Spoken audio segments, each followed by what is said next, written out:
शेतकऱ्यांच्या खात्यावर तातडीनं रक्कम अदा। शेतकरी मित्रांनो, अक्षरशः आज 3 योजनेचे पैसे आपल्याला जमा करण्यात येत असून आज दुपारपर्यंत सर्व शेतकऱ्यांच्या खात्यावर रक्कम प्राप्त होणार आहे। तर चला जाणून घेऊया त्या 3 योजना नेमक्या कोणत्या आहेत। मित्रांनो, पहिलीच योजना आहे पीक विमा। या योजनेअंतर्गत आज 25% अग्रिमचा दुसरा टप्पा जमा करण्यात येणार आहे।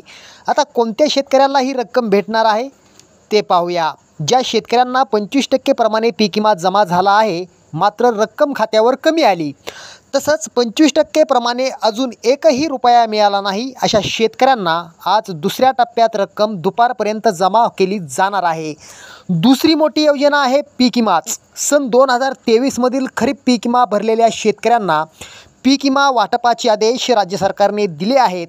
ज्या शेतकऱ्यांना फक्त 25% प्रमाणेच पैसे मिळाले होते, मात्र 75% अग्रिम शेतकऱ्यांना पीक विमा कंपन्यांनी नाकारला।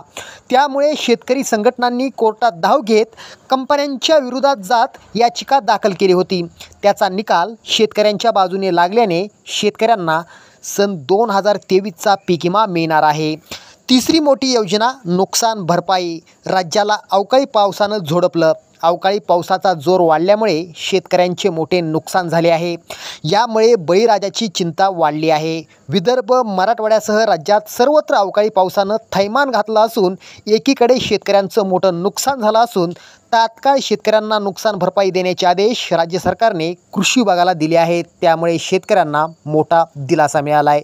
धन्यवाद।